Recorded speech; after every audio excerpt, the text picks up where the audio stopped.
Ассаляму алейкум ва рахматуллахи ва баракатух.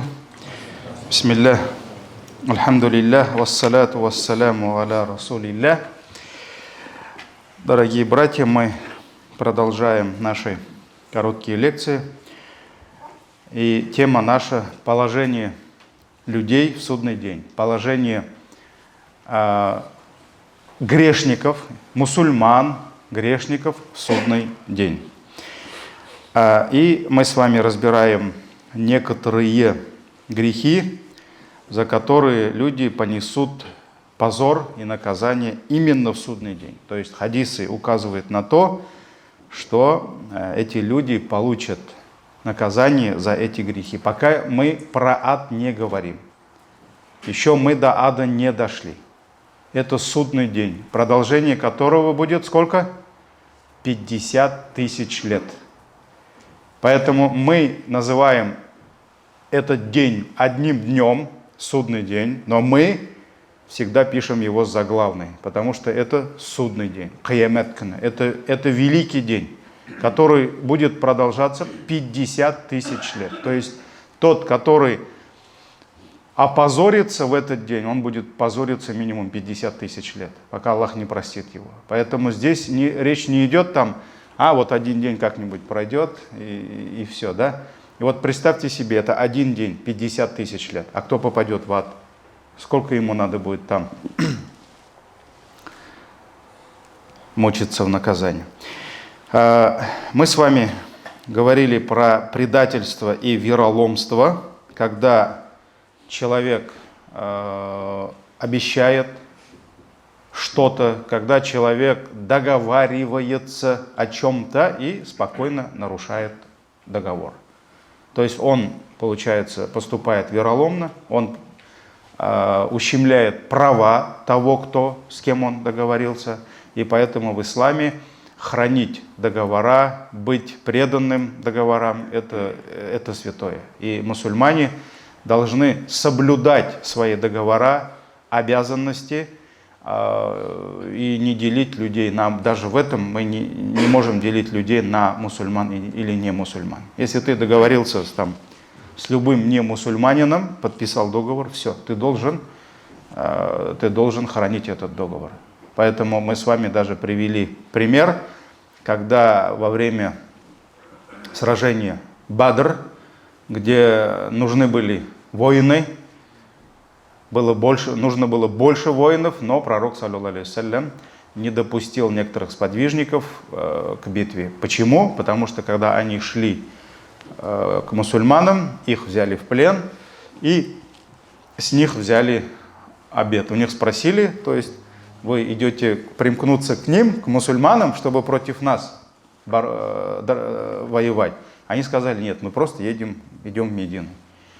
И они взяли с них обещание, что они не будут воевать с ними, то есть против них, с мусульманами. И когда они пришли к пророку, они рассказали, что они сделали.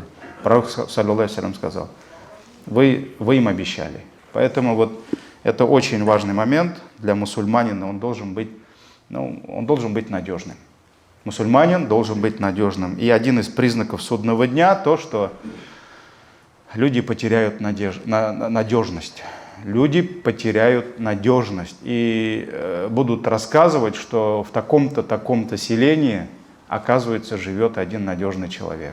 То есть ему можно поверить. Вот это проблема, особенно сегодняшнего дня, когда предают многие. Спокойно договариваются, пожимают руки друг другу, а потом обманывают, поступают вероломно. Следующий грех, за который человек понесет позор, наказание именно в судный день, это незаконное присвоение, понятно, да, присвоение военной добычи, ганиме. Ганимет мало мы называем. То есть это та военная добыча, это то имущество, которое остается после войны, после победы. Да? Вот. Поэтому правила таковы, что кто что найдет, где найдет, он не имеет это права забирать себе. он это должен нести в общую казну. Когда собирается вся военная добыча, ганима, пророк, саллаллаху алейхи вассалям, он сам это раздавал. Кому сколько нужно, по справедливости. Но до того, как принести в общую котел, так говорим, да, в казну, никто не имеет права ни тряпочки, ни что-то иное куда-то прятать себе в карман. Поэтому это очень важный момент. И пророк, саллаллаху алейхи вассалям, предостерегал сподвижников, чтобы они тайно не забирали что-нибудь из вот этих военных трофеев. Трофей, мы это называем, ганимат, да? И что это значит? Присвоение трофея, незаконное присвоение, это корысть, это предательство. Когда мусульмане вместе воевали, кто-то погиб, он не сможет взять этот трофей, да? Кто-то остался жив, но здесь кто-то находит что-то очень драгоценное, очень нужное, и он просто никому это не показывает, а забирает себе, присваивает себе. Это предательство, это корысть, это нафс. Это нафс. И поэтому пророк, алейхиссаляту вассалям, обещал и предостерег мусульман, что Аллах их опозорит в судный день. И давайте переходим к хадису. Хадис пророка, саллаллаху алейхи вассалям. Сначала давайте с аята начнем, потом хадис. Всевышний сказал: тот, кто незаконно присваивает трофеи, придет в день суда с тем, что он присвоил. То есть все, что он присвоил, до разделения, он придет с этим в судный день. Затем каждая душа сполна получит то, что она заработала, и с ними не поступят несправедливо. Аль-Имран, 161 аят. И вот имам Аль-Куртуби, у него есть авторитетный тафсир, он комментирует этот аят следующим образом. То есть этот человек потащит на своей спине, на своей шее все то, что он присвоил. И ему будут причинять страдания вот эти незаконно присвоенные ноши, а также то, что его, как бы, об этом его поступке узнают все. Вот все солдаты, бойцы, которые были с ним, вместе воевали, да, они узнают, кто среди них был предателем, то есть незаконно присваивал себе военные трофеи. Сюда же ученые относят присвоение, скажем, общественных, государственных средств чиновниками, руководителями. То есть, когда общество тебе доверяет какой-то пост, доверяет, тебе передает какое-то социальное положение, статус, да, и человек, пользуясь этим статусом, начинает забирать себе, не воровать, чиновники говорят, никто не ворует, да, там другие глаголы уже. Да. Человек, пользуясь своим социальным положением, он присваивает себе что? То, что ему не положено. То, что ему не положено. Он присваивает себе народные средства, государственное имущество. То, что принадлежит не ему, а этому государству, этому обществу. Государство — это же есть общество, народ. Так ведь? То есть народные средства он присваивает себе. И вот ученые говорят, что здесь вот это присвоение, пользуясь своим социальным положением, входит сюда же.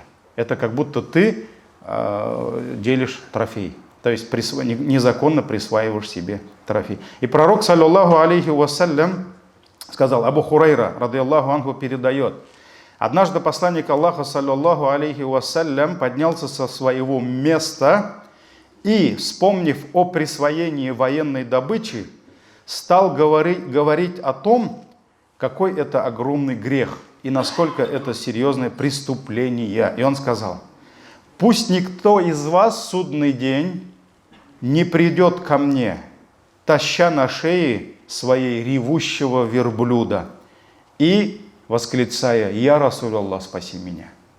То есть в аяте говорится, что то, что он присвоил, он принесет это в судный день. Он придет в судный день вот с этим незаконно присвоенным имуществом. Значит, в этом хадисе говорится о том, что он незаконно присвоил что? Кого? Верблюда. И он будет тащить на спине этого верблюда и будет кричать: «Я Расуль Аллах, спаси меня! Я мусульманин, спаси меня!» И посланник Аллаха, саллаллаху алейхи вассалям, говорит: «И я скажу ему в ответ: я ничего не смогу сделать для тебя, ведь я предупреждал тебя». Пророк предупредил свою умму, всех, что это великое преступление. «И пусть никто из вас не придет ко мне в судный день, таща на шее своей ржущего коня и восклицая: „О посланник Аллаха, спаси меня!“ Ибо я скажу ему в ответ: я ничего не смогу сделать для тебя, ведь я предупреждал тебя». Пророк ничего не сделает и не сможет сделать, потому что он предупредил. Так вот. «И пусть никто из вас не придет ко мне в судный день, таща на шее своей блеющую овцу и восклицая: „Я Расуль Аллах, спаси меня!“ Ибо я скажу ему в ответ: я ничего не смогу сделать для тебя, ведь я предупреждал тебя». И вот так пророк, алейхиссалям, и хадис длинный, у нас времени мало, и в конце он уже доходит до кусочков ткани. Кусок ткани, вот казалось бы, да, на все собарында. Положил куда-то туда, да. И вот он говорит: «И пусть никто», сейчас найду конец хадиса, «и пусть никто из вас не придет ко мне в судный день с кусками ткани на голове, восклицая: „О посланник Аллаха, спаси меня“, ибо я скажу ему в ответ: я ничего не могу сделать для тебя, ведь я предупреждал». Потом уже хадис, пророк, саллаллаху алейхи ва саллям, слова свои завершает словами: «Таща на шее свое золото и серебро и восклицая: „О посланник Аллаха, спаси меня“». Ну, здесь можно добавить сюда доллары, евро, рубли и так далее, и так далее. Я не могу сделать для тебя ничего, ведь я предупреждал тебя. Этот хадис в сборниках имама Бухари и Муслима. Поэтому, дорогие братья, вот это преступление, оно касается и не только военного положения, не только боевых действий, когда именно люди имеют трофей, да, вот тоже та же самая, вот государственный чиновник, предводитель, руководитель, губернатор, президент, неважно. Если он будет незаконно, мусульманин незаконно будет присваивать то, что ему не положено, да, государственное, то, что народу принадлежит, то, что не ему принадлежит, за это он понесет наказание. В судный день, поэтому кто-то свои мерседесы будет таскать на себе, они тяжелее, чем больше мерседес, тем он еще тяжелее, да? Это не только конь, это тяжелее. Кто-то, может быть, дома свои будет нести, кто-то еще что-то. Поэтому, это как раз очень такой актуальный хадис для сегодняшнего общества, для сегодняшнего времени, когда царь во главе всего говорит: всех посажу, коррупция, проверяйте, а люди как воровали, так и воруют. Чем больше положения, тем больше и воруют. Поэтому мусульманин, он должен быть далек от этого, и он должен понимать, что если в этой жизни можно договориться с прокуратурой, со следственным комитетом, да, а еще с кем-то, откупиться, да, отвертеться, от Аллаха никто не сможет убежать, поэтому все, что он присвоил незаконно, вот все это с этим он придет к Аллаху, и все увидят. Это же наш Фалянович. Это же мы его так любили, мы за него голосовали, он, оказывается, вот сколько украл. А он же это все уже, Мерседес он уже забыл этот. Он уже все, его продал, дома он уже все продал, у него уже другой. Он за всю жизнь человек наворовал столько, сколько он все забыл, а в судный день он все понесет. Поэтому это и есть судный день. И также незаконное присвоение земли. Еще полминуты. Абдулла ибн Умар, это тоже актуально, кстати, незаконное присвоение земли, потому что земля, в России очень мало земли, и поэтому она очень дорогая. Абдулла ибн Умар, пусть Аллах будет доволен им и его отцом, передает, что посланник Аллаха, саллаллаху алейхи ва саллям, сказал: тот, кто присваивает землю, не имея на то никаких прав, в судный день провалится сквозь все 7 земель. То есть 7 земель он провалится сквозь эти 7 земель. Этот хадис в сборниках имама Аль-Бухари. Поэтому все имущество незаконно присвоенное, это все придет к нам, на нашу голову в судный день. Пусть Аллах поможет нам, и пусть Аллах убережет нас, наших близких, от этих преступлений. Субханакаллахумма бихамдик, ашхаду ан ла иляха илля анта, астагфирука ва атубу илейк.